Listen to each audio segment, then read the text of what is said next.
6 Bronco, asústame one time. Welcome to another episode of Borderlands Podcast. Everybody, thank you so much. My name is Joshua Castro. You know me, host, producer, and creator of Borderlands Podcast. I am here in location at the RGV down here. If you don't know where that is Rio Grande Valley, RGV. In the mid-cities of McAllen, Texas, Edinburgh, and what's another one around? Far, Texas. And San Juan. Farfurious. I'm here in the Fast and the Furious. Furious. Here down in South Texas, guys, on location with my good friend and my mentor here in South Texas, Mr. Raymond Orta. Josh, pleasure. Thank you for having me here at the Borderlands Podcast. One of the best podcasts in the entire world. Thank you. You heard it yourself, guys. That's right. And so I came down here this week to help Valente out for the Comic-Con show. I came here to the Comic-Con show. Nice. And Do you go to Comic-Con? Oh, I love Comic-Cons, bro. Nice. I love Comic-Cons. And me and my wife, that's all we do. We go out there and we get all we pay like the $300 for the VIP experience, everything, bro. And we go all out. But you nerd out? Yeah, big that's time. Funny, dude. So my wife, if you go to our house, we have in our hallway we have all our celebrities that we've met, Rick Moranis, and we met Arnold Schwarzenegger. And nice. So she's Who's all your like, top celebrity that you've met at the Comic-Cons? I think it would be the whole cast to The Craft. Oh, okay. And then the Hellraisers, the whole cast to Chucky, all the scary movies. We all like all that stuff. Oh, dude, I don't do scary movies. Yo soy todo Panoción. You don't do any scary movies at I all? don't like them. I grew up on Faces of Death. Yeah, I used to watch that shit too. I grew up on that, and it's like now I can't. And I would watch like cartel videos and stuff like that, and I can't. It's like, nah, it's not. Yeah, I had to stop. It was too much. It's too. See, if you start after a while, it starts kind of getting to your brain a little bit. You know, it's not healthy. It doesn't feel healthy watching it. That's the thing. But at the same time, it makes me more aware. Like, hey, these are things that happen in the world, you know, and this is some real shit. That's why you gotta stay on people's good side. Exactly. Let that be a lesson to you. And so I'm down here in South Texas, and I helped Raymond book his show down here at the resort here at what is it called? Isla Grande. Isla Grande. And I'm glad that you're helping me because I can't stand. I really, sincerely cannot stand booking and being a producer and booking shows. I sincerely cannot stand it.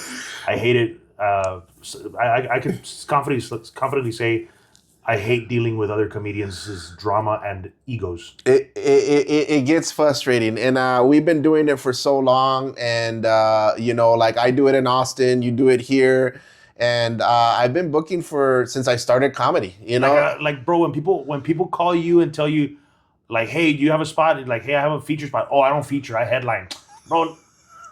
No mames. Like, you're gonna take what's there, or because that's not gonna make me feel good, right? Because it's like, even then when they say that they headline, they really, yeah. I don't know, could we really call it that? You know, and then I still have to carry the show. I have to carry the show, and it's like, and I think it's just a matter of humbleness and just kind of putting people in perspective, you know. And I think that's where I've kind of mastered it, where like, because I've had a lot of comics come up to me like really hateful, like, hey, how come you don't book me? And I'm like, honestly, bro, like, this is the truth.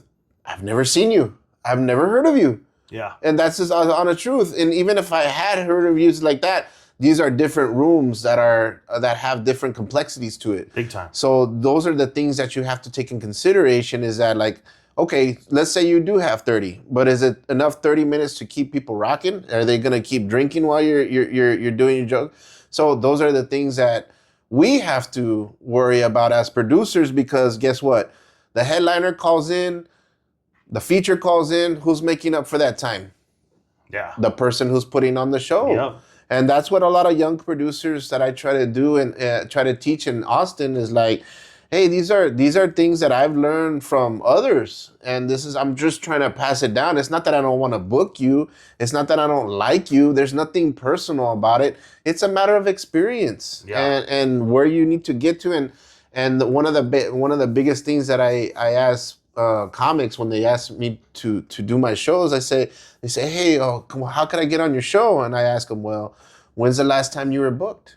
And that's a good question. Based on the last time, that's a good ass question. Though. When's the last time you were booked, or when's your next show? Oh. And I just tell them straight out, like, I don't have a next show. Okay, well, let me know when you have your next show, and I want to see you in action. Because a tape is only going to tell you so much. And especially if you modify it. So you actually want to see them live? I want to see them live. Oh, you do the extra leg. I'm old school. I'll go straight to the venue and I'm telling, all right, you want to be on my show? Let me see how you rock it. But if they don't, if they're already touring and they have, hey, my next show's here and my next show's here, I was like, okay, then I have more trust in them that I feel. And then I hear, from another friend of mine, hey, this guy's really good, you should book him. It's a mixture. The word of mouth goes a long way. It's a mixture of how you are as a person, how you carry yourself, and how you perform. So it's just not just book me. You know what I mean? It's just no, especially like when you already have an established crowd if you have an established crowd in your room, and it's like they just want to show up and perform. It's like, man, sign me up for that. Exactly. Where are my gigs? Like, you're gonna have the place full of people, and I just gotta show up and perform, and I don't gotta do any promoting or nothing like that. You're gonna have it full of people. Man, sign me up, bro. Exactly. It's like they're asking for the. Well, I think people take it for granted, and they're missing out on the grassroots style of knowing the business inside and out. Correct. All the way from the bottom, all the way to the top. Do you know how to? And I'm talking about, like, I'll still do the legwork. Even for the past show that we did with Chingo Bling at the Isreal Grande, bro, I was out there setting up tables and chairs myself. Right. And I'm an established headliner. And Chingo Bling will tell you himself, like, he never wants to follow me. He's like, no, you're a ninth degree black belt type shit. And he's like, but I'm still humble enough and man enough to say, no, we need to set up the chairs this way. The tables need to be set up this way. Right. And I'm willing to go out there, put the reservation signs, and do the work myself because I'm that guy. But it's also your name too. And think about what you've already established there at Gran Isla. You've been doing shows out of there since when? Like going on 4 years now. 4 years in a couple of months, it'll be 4 years. And just like we were having a conversation before we came online, it only takes one gig, one bad comic to destroy that whole worth of years that you've worked that room. Yeah, one bad show will outweigh the weight of 10 great shows. All it takes is one crap show. And you said one bad comic, and it's like, no, not Israel. Not Israel. Yeah. Rest in peace. R.I.P. My homie, La Tripa. But no, it's not a one bad show. And then the thing is, when they finish at your place, they're leaving. Yeah. You still have to pick up the pieces right. of that crappy show, and now it's like you have to start again from scratch because that weight of the was people like, especially the locals. If they see one bad show, they're not gonna want to go back. Exactly, especially here. That's what I've noticed in the Valley. Like if they're not vibing with you, they ain't vibing with you. Good luck getting some fans out here because it's tough. It's tough. It's a tough crowd, and the Valley's one of the toughest crowds, bro. The Valley's one of the toughest crowds. But if you get them on your side, they will be super loyal, like where they're all about you. That's kind of like El Paso. But to win them over, bro, you have to really. I think the reason being is because everybody has somebody that's funny in their family. Right. So in order for you to be considered a serious comedian, you have to be funnier than their tío that's always cracking jokes at the barbecue. Well, that makes sense. And you have to be funnier than that guy. If you're not, they're going to see you like, nah, but this guy's not even funnier than my tío. Right.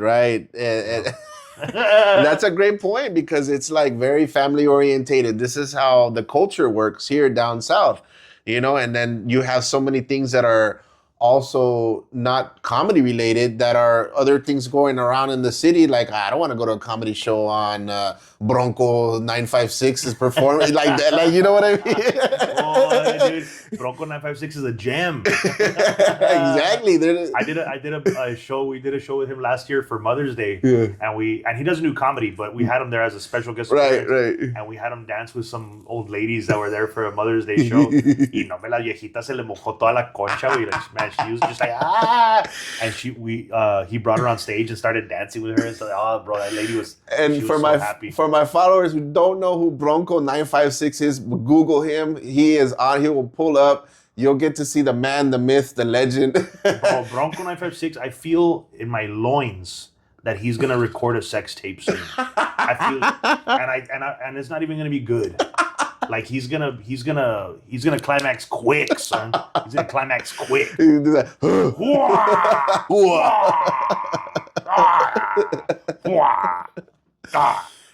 He is a legend down here, and it's basically everybody's Theo from the other side. The king of the flea market, bro. The king of the flea market. Con bichis skillets así, güey. His belt buckle can also be used as a disco to make fried fish. Guys, look him up. Guys, if you don't know, please look him up. He's a legend down here, and he definitely gets booked more than I do. So El Bronco 956. He's got his own song, bro. It's going crazy on YouTube right now. El Bronco 956. So this is what you get here coming down to the valley, guys. It's a whole new world. It's a whole brand new world, and this is why I love coming down here, because it's like, like coming from a border town, this is like family to me. Like I feel so comfortable in my skin, being around people, and like just even seeing a curandera sign on the front. Like that's like that's a mortar business. That's a straight up mom and pop business right there, bro, for real. And so I come down here and I feel just like I'm back home, and that's one of the things that's why I started working with you guys and Mario and everybody that has Sonia and everybody out down here. We've been coming down here and just nothing but love from the people here, and that's very rare. That's how I feel when I go to El Paso. Yeah, I feel the same way. I feel that like, this is like my hometown over here.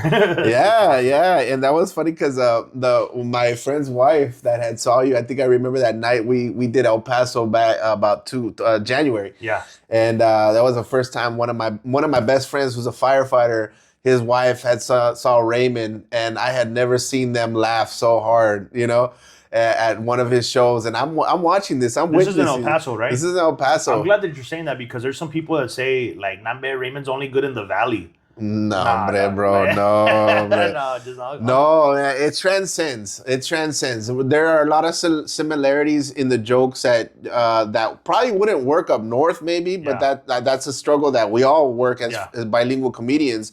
I can't say my Suciasaurus joke up north, but down here they're gonna get it, and I have an opportunity to say it. So and you want to say it. I want to say it. So my wife saw you for my friend's wife saw you for the first time, and she's just like laughing hysterically. And she was embarrassed because she said, "Did you really tell him about Food King?" so the bit that we have, when Raymond was down in El Paso, and I swear to God, this is the genius of Raymond Orta, guys, and I'm just gonna hop on his fucking balls right now, but it's just fucking careful, they're sensitive.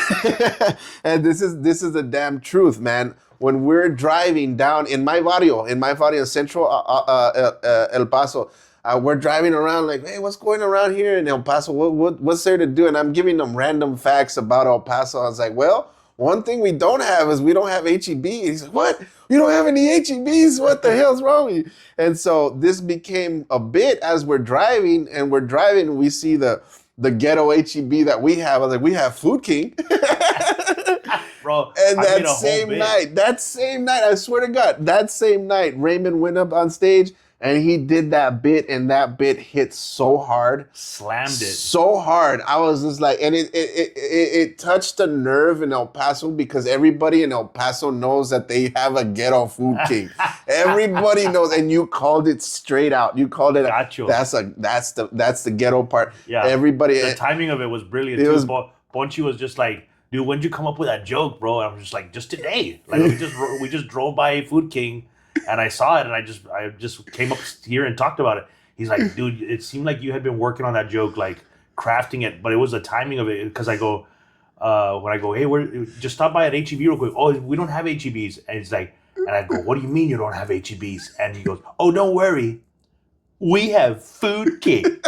And I stopped, And that pause had everybody just like, oh, dude, this guy. And then the punchline, to think about it, like, it wasn't even that strong of a punchline, right? But the fact that I stopped and I paused just had everybody like building momentum and simmering in it. I go, that is the most ghetto supermarket I have ever seen in my life.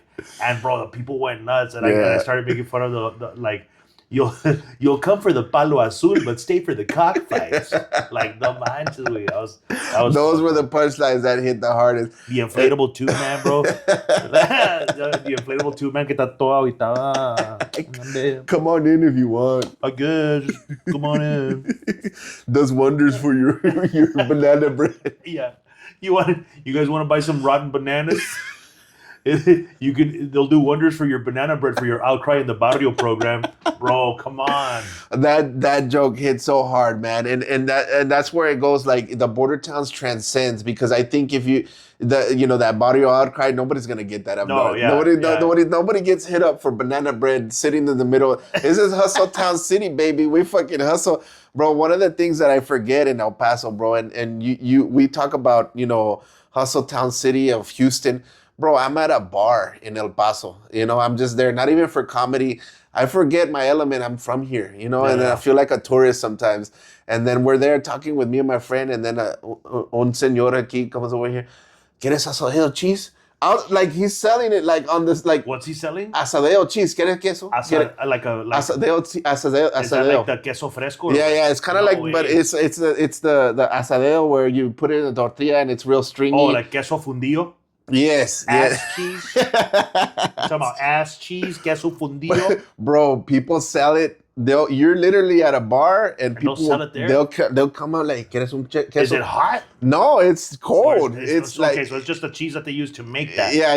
That'd be crazy. This guy has a heated plate in his armpit. Like, hey, bro, that's the next step. Yeah, that's the next step. No, I don't want cold cheese. Well, I have it hot over here on this side. It's like, what? This guy's got a hot plate in his trench coat. Bro, an hour later, I'm sitting in the same bar. The dude leaves. Another lady comes in. ¿Quieres pan de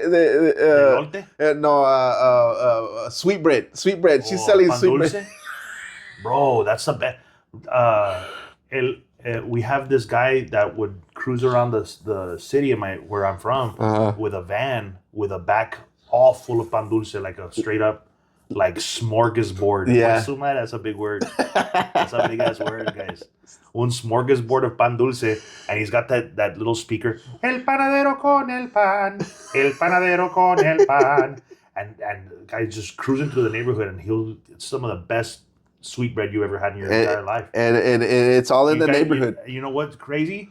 The guy's name is Jesus, the bread of life. The bread of life. The bread of life. Next thing you know, he's gonna sell some little blood of Jesus. Yeah, bro, little vino. Finish it off, bro. Take the whole communion while you're there. Take the whole communion. Might as well confess your sins and get some pan dulce while you're at it. But no, man, those are the things that, and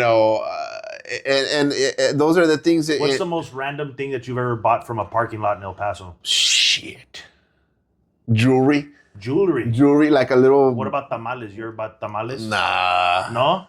Bro, here in the valley, you will find some of the best tamales in the parking lots during Christmas time. Yes. You'll find some of the best tamales in the parking lots of H-E-B and Walmart. As you're walking out, you think, oh, here comes this person asking me for money. And it's like, no, they're not asking you for money because they're too proud to do that. Well, they don't want to sell you something.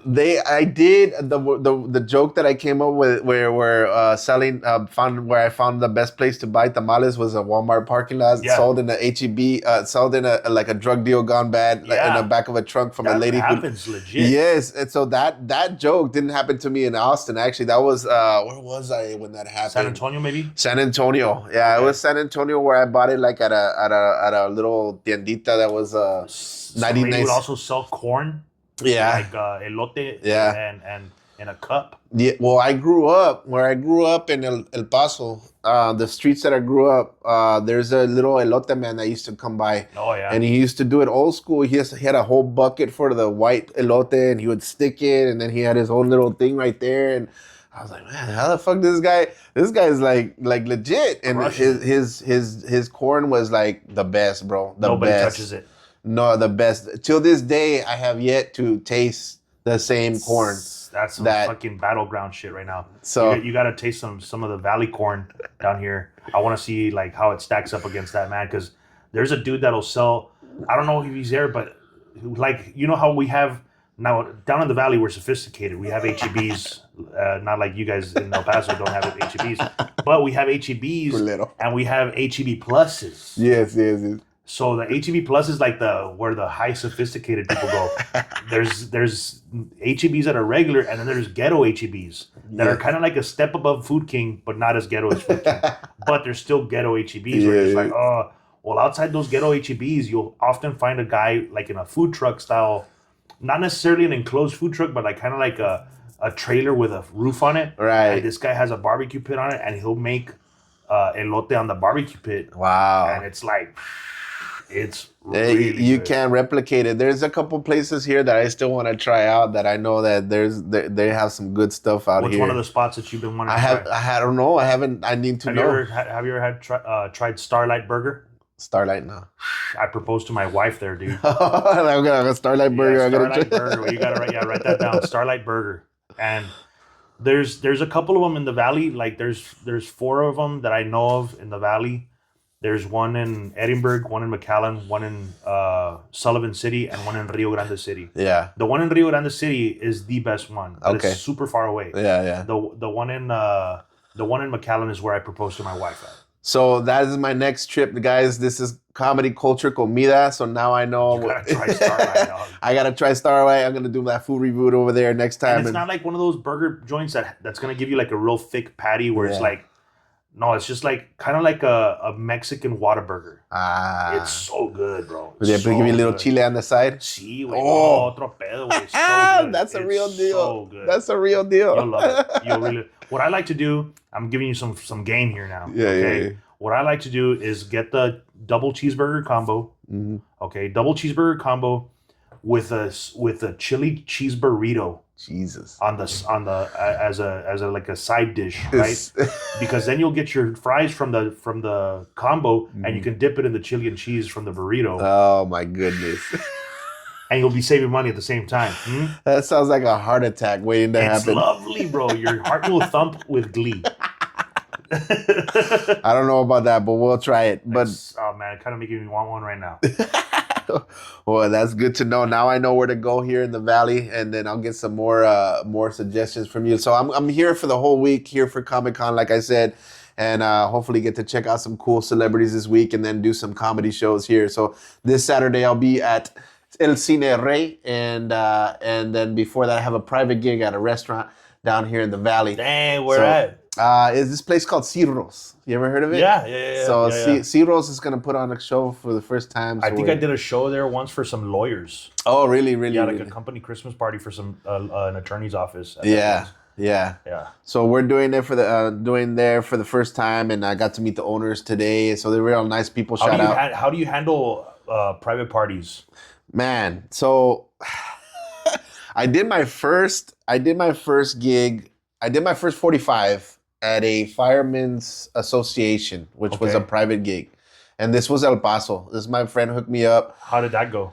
It went well, but my mentality was more like I overthought it, because it was firemen. So I was thinking, oh man, I got to come up with all these fireman jokes. So the whole month I was writing fireman jokes and calling my friend. I was like, hey man, what can I make fun of, that you guys are doing? And nombre, bro, everybody that was there that was at that particular one, they're all the higher ups. They already did their time, and so they're not even getting the. They're not getting any of the reference. Sucks, so I abandoned the whole set, and I just went straight to my old stuff, to my not old stuff, but my regular stuff. Material. My regular material, and they loved me more. Man, I've noticed that when you do that in private parties, it backfires big time. Yeah. Because normally, I would have done the same thing that you did. Like, I gotta call my buddy up and tell me all the stuff that I can make fun of. Exactly. Like I did a show for the Border Patrol, and I'm like, dude, tell me everything that I can make fun of, and so I've done two types of Border Patrol parties. One for the main Border Patrol, and then one for which is a specialized unit. It's like the SWAT team of the Border Patrol called the BORTAC. Oh wow. Border Tactical. Yeah. People, right. So the main Border Patrol jokes. I was doing all the jokes that I had come up with, and they were killing, bro. And I'm like thinking, pues I'm gonna do this other Bortec, like the Bortec show, and I'm gonna use the same Border Patrol jokes, and they'll get it. Dude, they weren't laughing Really at all, right? And I'm just like, man, these guys aren't laughing. And then this one dude heckled me, and I ripped him. Like, man, he was a little dude, like he was a real little guy, Yeah. and he was talking shit. And I go, "Ta bueno, cálmate, Mighty Mouse." And as soon as I said that, ah! And I started ripping on him, like, and I go, I say, "Pinche Mighty Mouse, you look like the type of dude that gets pegged to the Lion King soundtrack." And damn, bro, like everybody was just like, "Oh shit!" Like, and Can you feel? Yeah, I did that, but the Kenny G version on a sweet saxophone, right? And he's just getting railed by a plastic dildo, but then I saw that they liked me making fun of them, Yeah. So I started roasting everybody, Yeah. and that's what they wanted. They wanted me to lay into them. I was like, all right, fine. But luckily, they had a real badass sense of humor. So and that's what I've been kind of doing a little bit more with my material. I'm kind of like experimenting and kind of going a little bit off the cuff, because I sometimes I've gotten to the point where I made fun of them, but then I can't clap back as cleverly, because then they'll come back and get me like, tú qué, cabrón, you know, and I'm like, oh, no, fuck. you have to be ruthless. Yeah. Like, you have to be so ruthless to the point where they're like, yeah, I'm not gonna mess with that guy. And me, like, bro, I've been talking shit since I was in elementary school, like ruthlessly bullying people, because they would bully me, call me Raymond Orta. So I had to fucking fire back with all sorts of different things. So I've gotten so clever at firing back, and I'll give you some game here, dude. When you go into a building or when you're gonna do a show, I do reconnaissance. Yeah. And I'm thinking, Yeah. I'm going to have a punchline about everybody. Yeah. That way, if anybody says anything, I already have a punchline for them. Like, that's already, like, loaded. Yeah. It's in the chamber. Yeah. If they talk out of place, like, and it's so good that they're not going to be able to think on their feet. Right. Like, anywhere close to being fast enough to Exactly. And that's what I need to do, is do my how do you say it? Reconnaissance, and do my due diligence when I come in there, because I don't, and I'm gonna be honest, I don't engage in a lot of crowds because I'm too scared that they're gonna fucking. No, they could turn on you. They're gonna turn on me, bro, and I'm always fearful. Like, I'll be that comedian, like, oh yeah, we had him here, but then. See, and if you do that, you have to. Here's another piece of game, bro. I'm giving you so much game right now. Like, I do certain punchlines that are called exaggerated compliments. Yeah. So I'm not even making fun of them in a degrading way. I'm giving them compliments that are hyping them up, but they're goofy. They're being goofy. Like, one of the jokes that stands out is there was this guy with a real big mustache at the Border Patrol party. Yeah. And I said, Bigote. man, big old bigotote. Like, and he looked like the Iron Sheik. Like, he was a big dude. I go, bro, this guy catches illegals like little bunnies. Like, he has them like six in each hand, like grabbed them by the collar, like they're squirming like little bunnies. And I go, if one of them gets away, he runs off into the woods, he'll take off his mustache and fling it like a boomerang. And it's just like, and then it comes back and flies back on his face. And it's such a funny, outlandish, like, thought that you can't even be mad at it. It's like a Looney Tunes type of humor. Yeah, that's a good way of looking at it. Looney Tunes style crowd work. That's my thing. If I can find something about you where I can make fun of it and exaggerate it to that level, I'm gonna do it, because that's what I find funny. Exactly, and there you go, guys. He spins some games, so make sure you take some notes, man, because this is the GOAT. If you ever see him live, if you've never seen him live, please make sure you do that. You're gonna be touring pretty soon, right, Raymond? When's your next show? So I have a bunch of shows coming up this next month. May 9th, I'm gonna be. They just remodeled this new theater in Edinburgh, the Citrus Theater, and I'm gonna be doing that with Chingo Bling. Nice. And then May 17th, I'm going to be doing the amphitheater in South Padre Island at the Cameron County Amphitheater. Nice. And then May 24th, I'm doing the Empire Theater in San Antonio.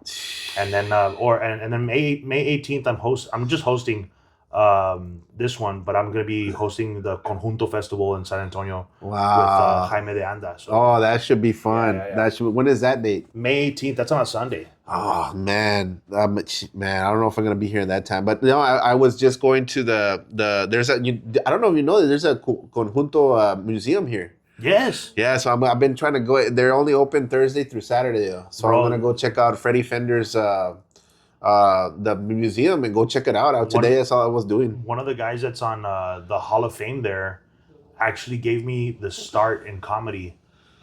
He has a bar down here, and when I was like 15, 16 years old, bro, he would let me perform at his bar. Yeah. And man, I owe that man my career, bro. For real. That's badass. He'll call me every now and then and be like, "Hey Raymond, like I want you to do another show at my bar," and I'll say yes to it, dude, because he like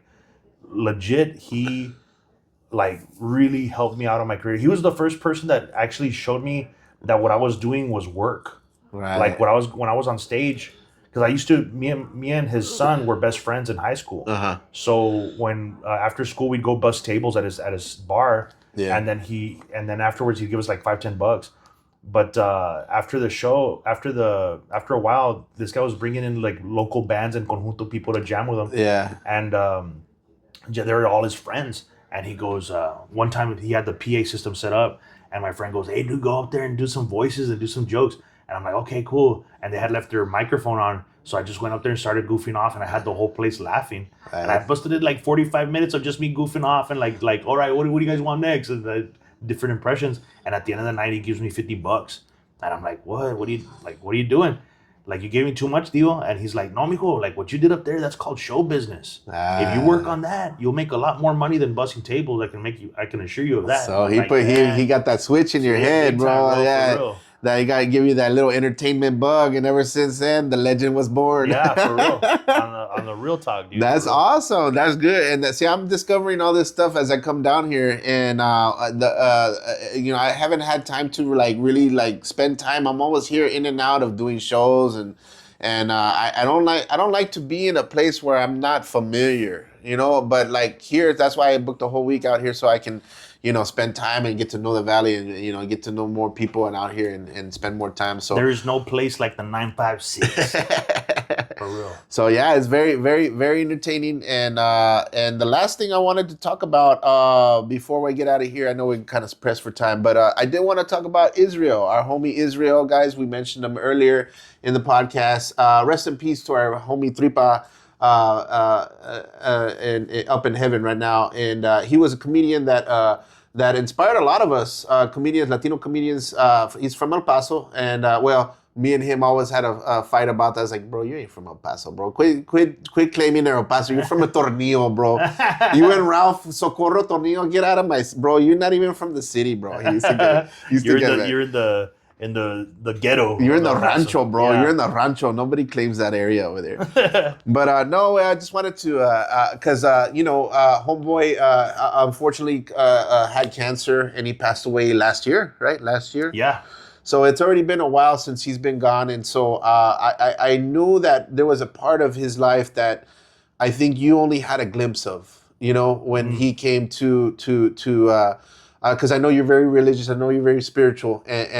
And those are the things, he came to you and expressed, he wanted to be baptized. And so can you talk about that and share that experience? I had a lot of road experience with Isreal too, because whenever we were on the road, my dad loved Isreal, bro. I have a funny ass story about Isreal, dog. This one time, we were going to San Antonio to do a show, but we took off super late from the valley, and it's like a 4-hour trip. Yeah. And my dad knows this shortcut right before you get into George West. I remember you telling me this story. Dude, yes. Yeah. And he takes this shortcut, and it goes down the farm road for like 5 miles to get on 37, and you get on the highway. But my dad pulls over, and he takes a piss on the side of the road, right? Like a real Texan man. And he's there on the side of the road, and Isreal like decides he's gonna get off and take a piss too. But my dad's taking like the longest piss in the world, bro. Like so long that I was watching him, and I'm just like, man, like this guy's never done peeing. So I got off, I took a piss, I got back in the truck, and my dad was still peeing. And that's because I took off like halfway after his piss had started. Yeah. So it's like, so Isreal gets off, takes a piss, and then by that time my dad finished, and he gets back in the truck, and he just like takes off. But Isreal's still like, and this is nighttime. It's like 11 o'clock at night on a farm road. He has no idea that Israel's not in the truck. And And we just drive for like a good solid 3 miles away and pull into a convenience store. And bro, I was giving my dad shit for stopping at the convenience store. And I'm like, Dad, like, why are you stopping, dude? Like, why are you stopping? And he's like, no, amigo, I gotta rehydrate. And I'm like, we're already super late. Like, let's just go to San Antonio. It's already super late. Let's just go. He goes, no, amigo, it's just gonna be real quick. I'm just gonna pop in, buy something to drink, and then we'll be on the road. And then I'm like, está bueno, Dad. And he pulls into the store, and then he looks back. He's like, Tripa, you want something? And he's like, and he's like, mijo. And he looked at me like his eyes, I'll never forget it, bro. He's just like bloodshot eyes, like, mijo, where's Tripa? And I'm just like, what do you mean? He's back there. Like, no, he's not. And I look, and there's nothing there except Tripa's phone and his hoodie, way. Ay, way. Tripa's phone and his fucking hoodie are the only things that are on the scene. Oh, my God. Like, the rapture happened. And I was just like, what are you talking about? He got Thanos. Yeah. And I was just like, what do you mean? And so I'm thinking of like, man, like what happened? Like, and then it finally clicks, like, man, maybe he got off on the road to take a piss and we just left. And we started booking it back towards the farm road, and we finally found him. But we had to travel like a good 3 miles back to try to take a crossover to kind of like guess where he was at. Yeah. And we just by the luck of chance put the crossover like right where he was walking. And it was cold too, bro. And Tripa weighed like 110, 120 pounds. Yeah, he was real lightweight. And no hoodie or nothing. It was cold. And he was just like, no mames, güey. Man, no mames. Ya me estaba, like, he was cagao, güey. Estaba cagao. And man, we laughed about that shit for a long ass time. And then, Tripa got a chance to go on the road with me for a long time. Yeah. With my dad.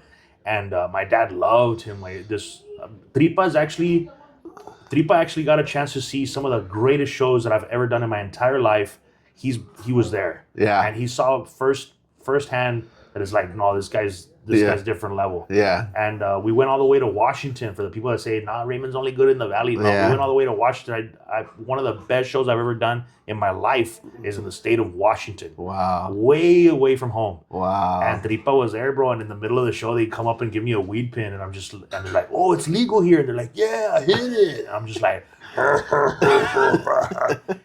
I will never forget, because Tripa was in the back. He was setting up the merch. And he looked at me and he's just like, oh no. Like he knew I was going to get like Super Saiyan mode. Like, make my monster grow. And dude, I went Super Saiyan on these guys. And afterwards he was just like, bro, I can't believe I get a chance to be a witness, dog. Like I can't believe I just saw that. And for the longest time, he held that as his standard. Yeah. Like, that was his standard. It's like, no, if I'm not making people, because at the end of the show, I had people losing their mind, and like gacho, like squealing, laughing. And then I told this guy, like, I made fun of him, and I go, and one of my catchphrases was el que se agüita se encuera. Yeah. Right. So I roasted this guy, and he got like, oh, este vato, and I go, hey, si te agüitas te encueras. And the guy took off his shirt, bro, and started bathing himself in beer. And the whole place is like, And I go, hey, that's it. Good night. And everyone's like, oh, like, it was fucking nuts, right? That's it was crazy. Nuts. And he goes, for the longest time, he held that as his standard, as like, no, if I'm not making them laugh like that, it wasn't I can't say that I killed it unless they're like that. So he always held himself to that real high standard of saying, no, if they're not losing their mind like that, bro, I can't even say that I killed it. And he is a great comic. He was a great comic. He would kill. He was right there matching up there with you. Yeah. And I remember watching from the sidelines. Isreal was the first comic that I friended on Facebook. He was the first comic that I started following, and I was like, man, this guy is really fucking out there, but doing his thing, living his dream. He inspired me to do a lot of things that I do.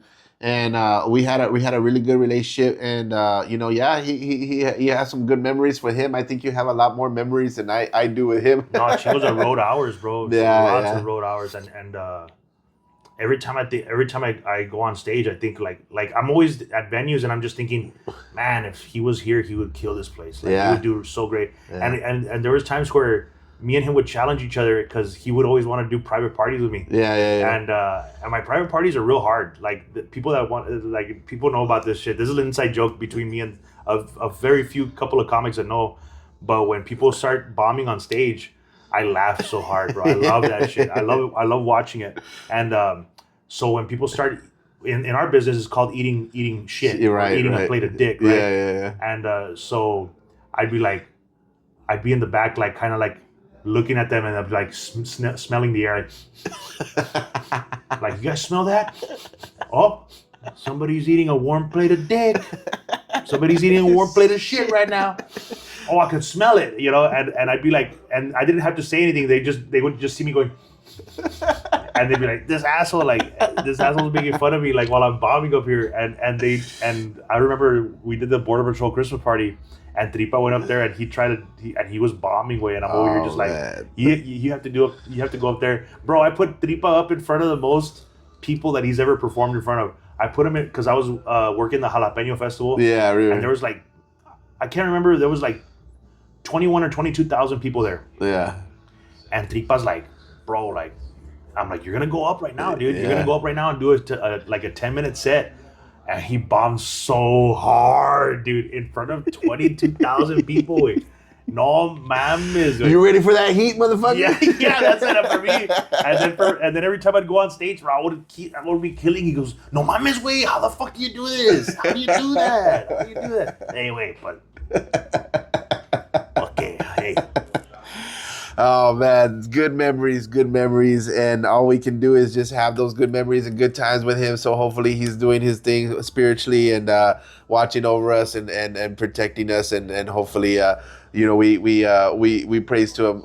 And I'm so glad that you had to experience that portion of the life. Not only that, but I got a chance to baptize him, and that when I got a chance to baptize him, bro, it meant so much to me. Yeah. Not only that, because not only did it mean a lot to me, it meant a lot to him as well. Yeah, I could see that. And then not only that, but it meant a lot to his parents, bro. Right. His dad is a preacher, been a preacher for like 50 some years. Right. And he was worried about his kid. And then when his parents still text me all the time, bro. Hi, Raymond, we're thinking about you, we're praying for you. And it just means so much to me that I was able to give his parents that kind of closure, right, and kind of like security that, hey, your son got baptized, he professed his love in the Lord and Savior Jesus Christ. We will see each other again. Yeah, you know, there's no doubt about it, and so that's what meant the world to me. And then when I didn't know that somebody was filming it. Yeah, I was just doing it like I was just doing it, but somebody filmed it and they put a little video together. I saw it. When I saw that video, dude, I wept so hard. I saw it too, bro. Yeah. And that made me feel some type of way too. Yeah, it really was. It's actually touching. If you go to his page, it's the last. It's still there. It's the last post that he posted up. It's still there. That means so much to me, not because it was me that baptized him, bro, because I know how much it meant to him. Right. And I'm so happy that our Lord gets the glory in the end. And that's what he would have wanted. That's awesome, brother. That's awesome. And that's why I wanted to share this story here at Borderlands Podcast, guys. Something's different from my regular routine. It's comedy culture, Comida. This is obviously culture. This is our culture. And this is what we embrace when we come down here. And we embrace each other as brothers here in the comedy game. So one last thing I want to let everybody know. How can people find you online if they're not familiar with you? Almost at all social media is at Raymond is Funny. Instagram at Raymond is Funny, Facebook at Raymond is Funny, YouTube at Raymond is Funny. The only one that's different is TikTok because I got banned. So it's at Raymond Orta Comedy. But I'm going viral on there too. So I got a lot of clips going out and a lot of really big things happening. And glory to the King that he's the one that provides me with all these beautiful opportunities so I can give him glory all the time. Muchas gracias y God bless, guys. This has been another episode of Borderlands Podcast, guys. Thank you so much for joining us. Ahí los guachamos. Ate guacho, and we'll see you next time. All right. I see.